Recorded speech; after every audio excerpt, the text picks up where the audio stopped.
Բարի երեկո սիրելի հեռուստադիտող, մեծ ուրախությամբ եմ ձեզ ողջունում Սիրիր մերձավորիդ հաղորդաշարի տաղավարից եւ հայտնում, որ մենք շարունակում ենք մեր ընթացքը հայ եւ համաշխարհային գրականության արժեքավոր էջերում եւ առաջիկա ամիսներին ձեզ շարունակելու ենք ներկայացնել լավագույն անդրադարձները ոլորտի լավագույնների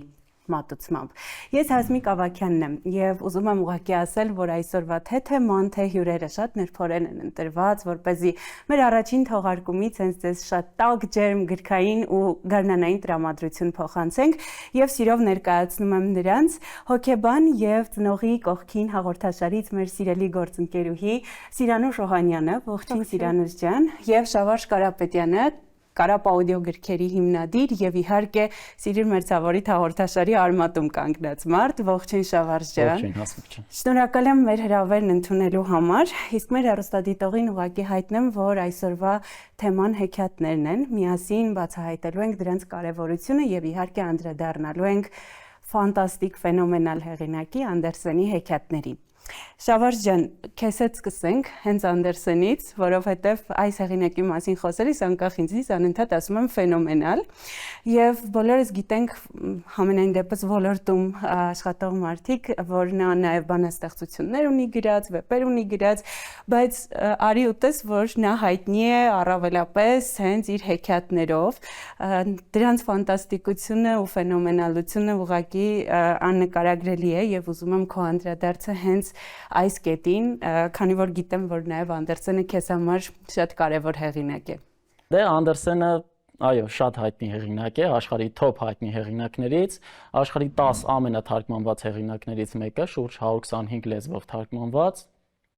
շատ հետաքրքիր կյանք ունի։ Եվ եթե ուզում ենք Անդերսենի կենսագրության մասին տեղեկություն իմանալ, թերևս կարելի է կարդալ ընդհանրապես նրա Անճոռնի ճուտիկը հեքիաթը։ Եվ այնտեղ այնքան բաներ կիմանանք նրա մասին, որքան իր մասին պատմողներից չենք իմանա։ Մի փոքրիկ գյուղից, հա, քաղաքից շատ փոքրիկ կղզուց աղքատ տղան հասավ շատ մեծ բարձունքների կյանքում, այսպես ասենք, կուսակրոն հեքիաթասացը գրավեց ողջ աշխարհի սիրտը իր հեքիաթներով։ Իհարկե այդ հեքիաթների թարգմանությունները եւ ինտերպրետացիաները տարբեր լեզուներում տարբեր են։ Ես երբեք չէի ցանկանա, որպեսզի մեր հեռուստադիտողը կամ ընթերցողը Անդերսենին ասոցացներ Դիսնեյի մուլտֆիլմերի մակարդակով, որովհետեւ նա շատ ավելի մեծ արժեք է ստեղծել, որի մասին անպայման կխոսենք հաղորդման ընթացքում։ Բայց եթե իր մասին այսպես մեկ բառով ասենք, թերևս պիտի խոսենք Անճոռնի ճուտիկից, որը վերածվեց Կարապի, անցավ շատ հետաքրքիր ճանապարհին հանդիպեց մարդկանց, որոնք շատ փոքր, այսպես աշխարհայացք կրող նեղմիտ մարդիկ էին եւ այդ դժվարությունները, հակամարտությունները, այդ ամեն ինչը հաղթահարելով ի վերջո գտավ այն երամը, որի հետ ճախրեց ու այդ ճախրանքով լցրեց ամբողջ աշխարհը։ Հրաշալի էր ասված։ Սիրանուշ ջան, մի փոքր մասնագիտական հարց, խոսենք հեքիաթների կարևորությունից, հա, ու թե ինչքան արժեքավոր նաև հղում տալով Անդերսենին, նրա հեքիաթների հենց մասնագիտական անկյունը կուզեմ ձեզնից լսել։ Շատ լավ, սիրով, հեքիաթները մեր բոլորի մանկության կարևորագույն բաղադրիչներից մեկն են եւ հենց հեքիաթների միջոցով երեխաները ծանոթանում են հրաշքներին, ծանոթանում են շատ կարևոր մարդկային արժեքների եւ այլն, ու շատ կարևոր է, որպեսզի ընտանիքում այդ հեքիաթի ընթերցումը լինի ծեսի պես, ինչպես փոքրիկ իշխանի աղվեսն էր ասում, ծեսը շատ կարևոր է։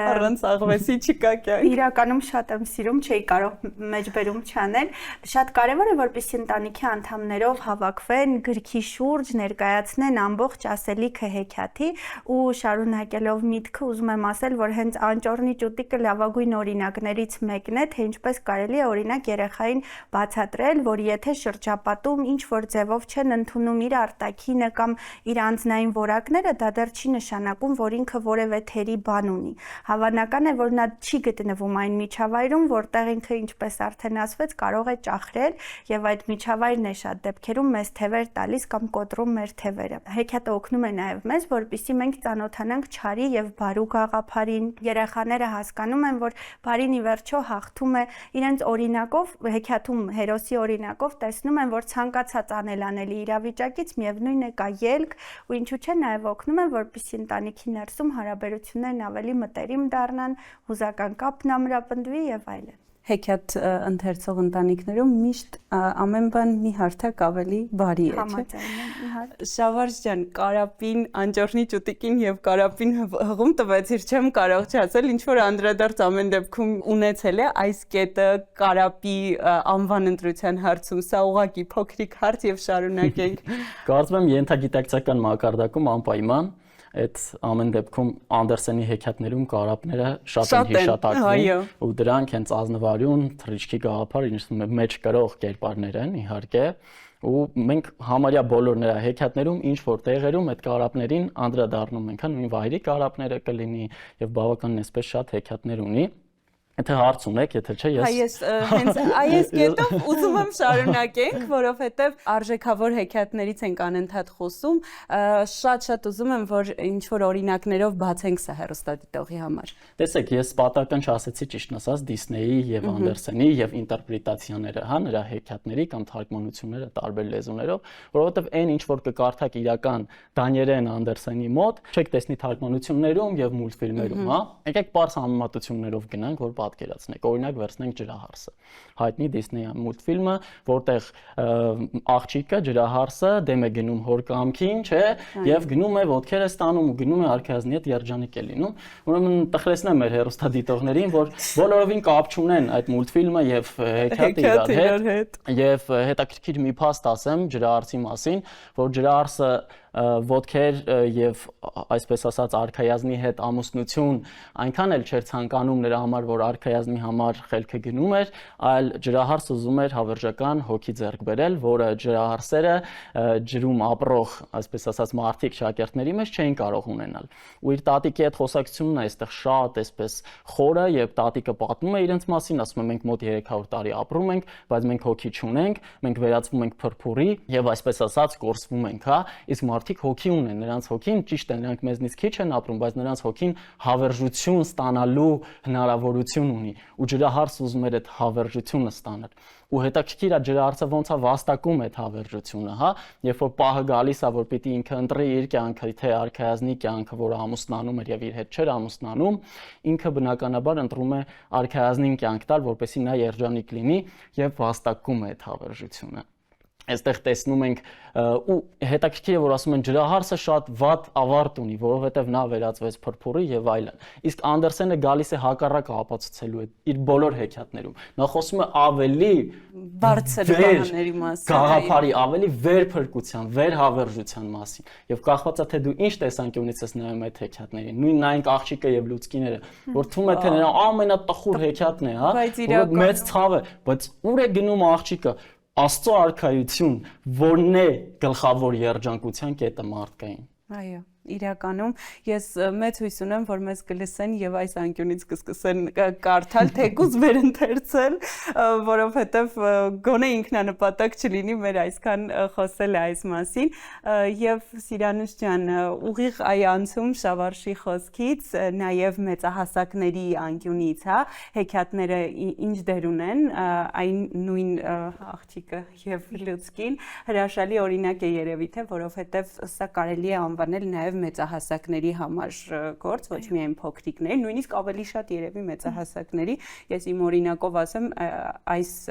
հեքիաթը շատ ավելի խորքային հասկացել եմ հենց արդեն հասուն տարիքում կարդալիս, հետաքրքիր է մասնագիտական կարծիք։ Մի փոքր մասնագիտական ուղղվածությամբ ներկայացնեմ, հեքիաթաթերապիայի մեջ կան թերապևտիկ հեքիաթներ, որոնք իրականում օգնում են, որպեսզի ծնողը ինչ որ ձևով ծնողը մասնագետը կարողանան օգնել երեխային կյանքի դժվարին իրավիճակներում։ Օրինակ, եթե երեխայի մոտ առկա են վախեր, խաղարկում ենք այդ իրավիճակը, հերոսին հնարավորինս մոտեցնում ենք երեխայի կերպարին, միգուցե երեխայի տեսքով կամ որևէ կենդանու տեսքով եւ այլն։ Բայց գոյություն ունեն նաեւ թերապևտիկ հեքիաթներ մեծահասակների համար, որովհետեւ շատ դեպքերում, երբ որ մենք ունենում ենք խնդիր, այդ խնդրի ներսում գտնվելով մեզ համար լուծումներն անհասանելի են թվում։ Բայց երբ որ հեքիաթի մեջ, պատմության մեջ մենք կողքի քիչ ենք դիտում իրավիճակը, շատ բան ավելի པարզ եւ հասկանալի է դառնում։ Ու միևնույն հեքիաթը կամ առհասարակ պատմվածքը շատ դեպքերում վերընթերցելուց մենք լրիվ նոր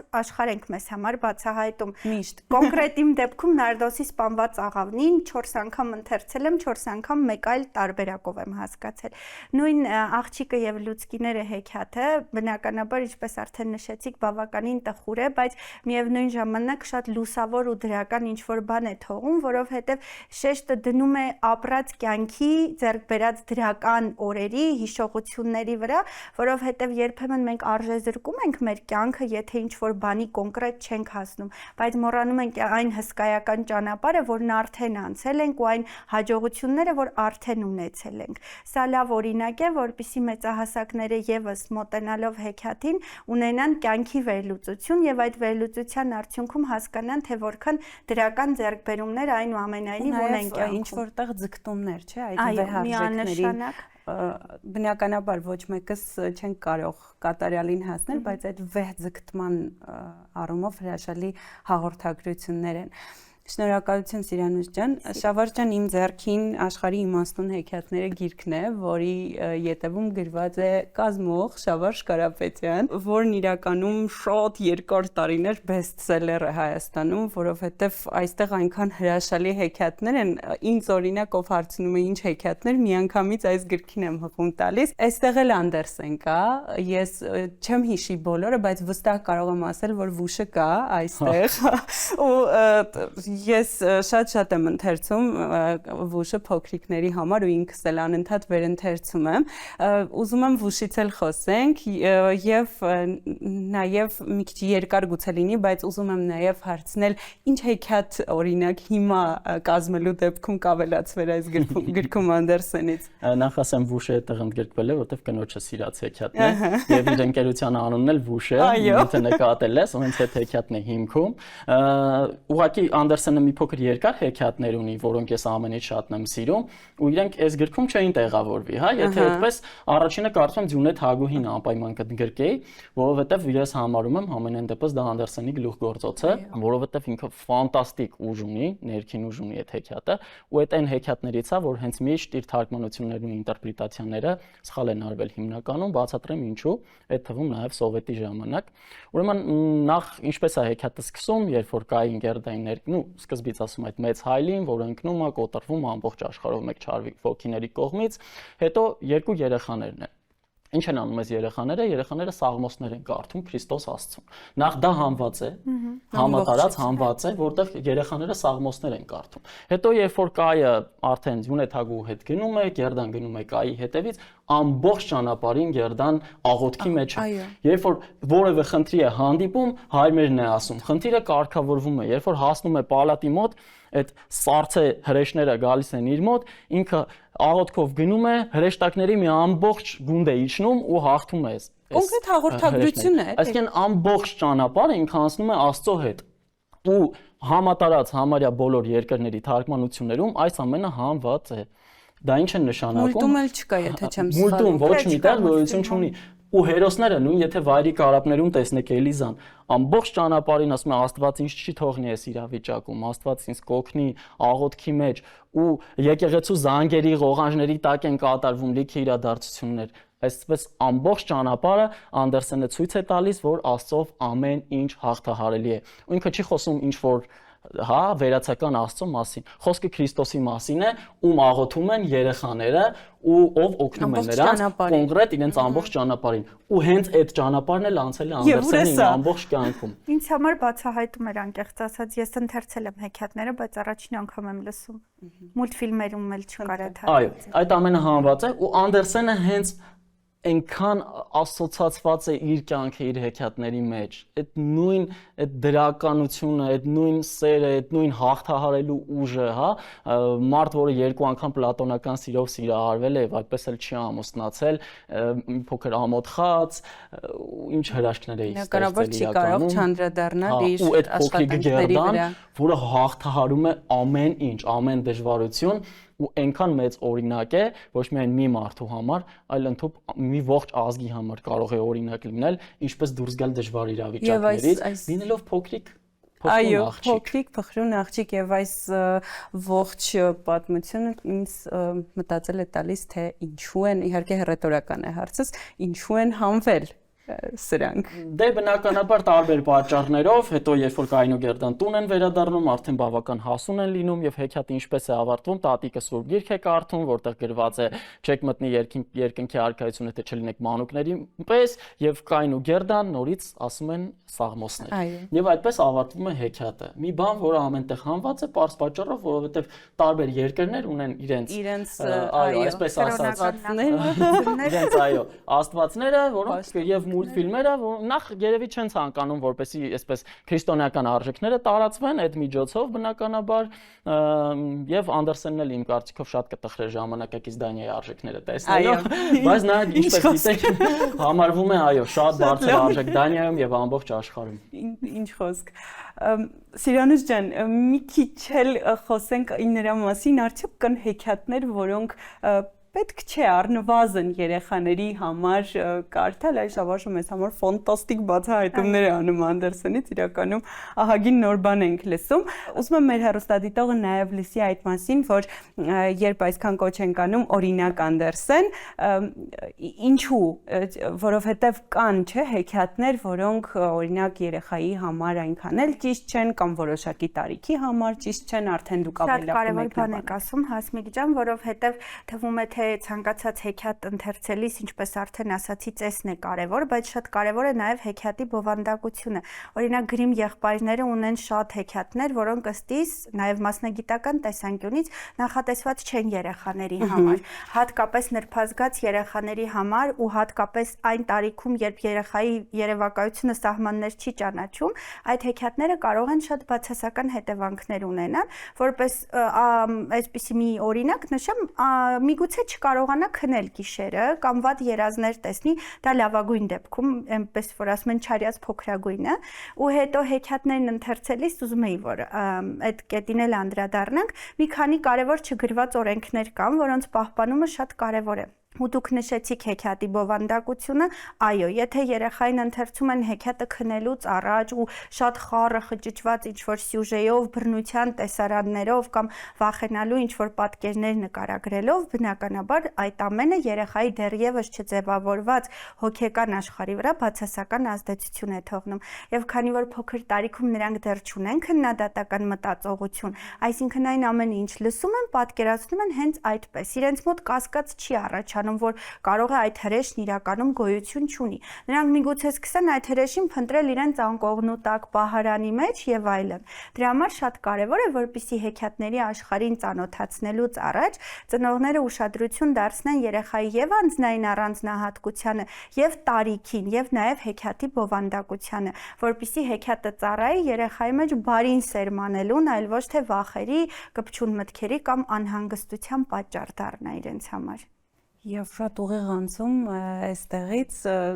ես այնքան մանրամասն եմ լսում ինձ շատ հետաքրքիր է այս ինֆորմացիան իրականում որովհետև միշտ մտածել եմ որ անհնար է չլինեն հա այդպիսի հեքիաթներ որոնք վնասեն բայց մասնագիտական անկյունից շատ հետաքրքիր է ու սրանից ուղիղ անցում շատ այսպես լայն կհնչի բայց վստահ եմ որ դու լավագույնս կպատասխանես այս հարցին ինչու կարդալ Անդերսենի հեքիաթները Նախ Անդերսենին որպես հեքիաթներ գրող հեղինակ, կարծում եմ ամեն հեքիաթը ինքը կարծես մի վեպ լինի, մի պատմություն, որը ուղղակի կարող է կյանք փոխել, ու Անդերսենը ընթերցել, որպեսզի այդ հոգին, որը Անդերսենը դրել է այդ հեքիաթների մեջ, զգալ գոնե այսօրվա աշխարհում, որտեվ այնքան դրա կարիքը կա, այդ մաքրության կարիքը, որի մասին խոսել ենք էլի, այնքան այս աշխարհում դրա կարիքը կա, որտեվ առաջին հայացքից նույնիսկ այն հեքիաթները, որ կարող ես ասել մի փոքր դժվար է երեխայի համար եւ այլն, այդտեղ հոգին է փոխանցվում երեխեքին։ Անկամ այդ աղջիկ եւ լուցկիները, որ այդքան ասացինք ամենատխուրն է բան, այդտեղից չեմ կարծում երեխան հրեշներ տեսնի կամ չգիտեմ գիշերը չքնի, որտեվ այնքան մաքուր հոգի է, մանկական հոգի է դրած, ոնց որ Անդերսենն էր, հա, 70-ամյա ծերուկը, որը հոգով 5-6 տարեկան էր, այդ Անդերսեն պապիկն էր, որը բարի պապիկի մասին Կոպենհագենի փողոցներում երեխաների համար կարդում էր այդ հեքիաթները։ այնքան մաքուր է այդ ամեն ինչը, այնքան սիրուն է այդ ամեն ինչը, այդ դրա համար էլ պետք է ընթերցել Ինքան Անդերսեն։ պետք է այսօր հատկապես Հայաստանի բնակչությանը կարդալ Անդերսեն իրականում եւ ամեն դեպքում նաեւ այս հարցը առաջացավ երեխաների համար ընթերցել թե թողնել որ իրենք մոտենան, քանի որ արդեն ամփոփման են գնում, բայց վստահ եմ որ թե Անդերսենի կողմից եւ թե մասնագիտական անկյունից այս եթերը շատ բան է տալու մեր հեռուստադիտողին, դրա համար այս կետն էլ հասցնենք ասել, ընթերցել թե ամեն դեպքում թողնել որ ինքը մոտենա հեքիաթին։ Երբ երեխան դեռ փոքր է, նկատած կլինեք, որ գրքերում հեքիաթների փոքրերի համար նախատեսված հիմնականում մեծ մասը նկարներ են եւ խոսքային հատվածները բավականին քիչ են։ Երեխաները պատկերացնում են արդեն սյուժեն, երբ որ ծնողներն իրենց ուղեկցում են հեքիաթների աշխարհ, իրենք տալիս են որոշակի ուղղություն, այսինքն ցանկալի է, որ սկզբնական շրջանում ծնողը լինի ուղեկից երեխային, ծանոթացնի այդ արժե համակարգին, որը փոխանցում է հեքիաթը։ Մաքրությանը, այո, շատ կարևոր մի կետի էլ անդրադառնամ, կարևոր է որպեսզի հեքիաթն ընթերցելիս ծնողը կարողանա երեխային փոխանցել ասելիքը, թեկուզ փոխելով ձայնի տոնայնությունը, ընթերցելով առոգանությամբ, փոխանցելով այո, այն հույզերը, որոնք որ նախատեսված են երեխաների համար, այլապես միատոն ընթերցելու դեպքում երեխայի մոտ ցանկություն ավելի լավ է թող ինքը կարդա, չէ՞։ Նման դեպքերում եթե պետք է այդպես կարդան, ավելի լավ է սպասել մի փոքր մեծանա, սա իհարկե հումոր էր, բայց իրականում շատ կարևոր է, որ սկզբում ծանոթությունը լինի ծնողի միջոցով եւ շատ կարևոր դեր տրվի գրքին, որովհետև ամեն դեպքում ինձ համար իսկապես ընթերցանությունը եւս ծեսի պես է, որովհետև գիրքն ունի որոշակի հոտ, մենք կարող ենք ունենալ էջանշաններ, գեղեցիկ պատկերներով, կարող ենք մենք ունենալ ընդգծման համար նախատեսված մատիտներ, որպեսզի գրքի կարևորագույն ասույթները կամ հատվածներն առանձնացնենք։ Այո։ Ու ինձ թվում է, որ դա էլ է շատ կարևոր, որպեսզի երեխան ծանոթանա գրքի հետ վարվելու կանոններին, առավել եւս եթե դա հեքիաթի գիրք է եւ իր համար նկարներն են հետաքրքիր եւ այլն։ Միանշանակ ծնողը պետք է սեփական օրինակով ցույց տա։ Շատ լավ միտք հնչեց գիրք ընթերցելը ծես է, ես սիրեցի այս տողը։ Ես անչափ շնորհակալ եմ ձեզ այս բովանդակային քննարկման համար, անկեղծ ինքս ահագին բան սովորեցի, կարծում եմ հեռուստադիտողը առավել եւս եւ իսկապես շատ կարեւորում եմ, որ հենց այս կետից սկսեց Սիրիր Մերձավորիտը իր ընթացքը այս եթերաշրջանում, իսկ ձեզ իհարկե ճանապարհում ենք մեր գործընկերոջ գրքերով, Edit Print հրատարակչության կողմից, ես այսպես մտավոր բաշխեցի, ֆինանսիստը Շավարշին, Ջենի Գերհարդը Սիրանուշին, ինձ թվում է արդարացի։ Դրայզերից իմ ամենասիրած գործն է, շնորհակալություն։ Շնորհակալ եմ։ Թանկում եմ, էլի, իսկ այս գործը իհարկե Շավարշ ջան թողնեմ քեզ, քանի որ ինքդ ներկա ես։ Սիրանուշ ջան, սիրով ձեզ եմ նվիրում կարապ հավելվածի 1 տարվա պրոմոկոդ, այնտեղ իդեպ նաև բացի լիք աուդիո նյութերից, ինքնազարգացնող այո աուդիո տարատեսակ նյութերից կարող եք լսել նաև Անդերսենի հեքիաթները չկրճատված տարբերակով։ Ես ուզում եի միջայլոց ասել, որ հավելվածն ունեմ հեռախոսումս, այսօր հենց Հասմիկին պատմում էի, որ շատ ուրախանում եմ, երբ որ ամեն օր օրվա ասույթ է գալիս հեռախոսից, հենց կարապ հավելված։ Շարունակի եւս 1 տարի։ Ու շատ ուրախ եմ նաև, որ հայկական տիրույթում կա նման ծրագիր, որ ծանոթացնում է մեզ թեկուզ այլ ազգի հետաքրքիր գրքերին հայկական տարբերակով, որտեղ շատերի համար մինչև այդ դա անհասանելի էր։ Շնորհակալություն։ Շնորհակալություն ձեզ ներկայության համար։ Շնորհակալ ենք։ Սիրելի հեռուստադիտող, իսկ մենք կհանդիպենք մեկ շաբաթից, հուսով եմ մեզ սպասում եք ամեն չորեքշաբթի երեկոյան 20:30-ին։ Ձեզ հետ Հասմիկ Ավագյանն էր, հաջողություն։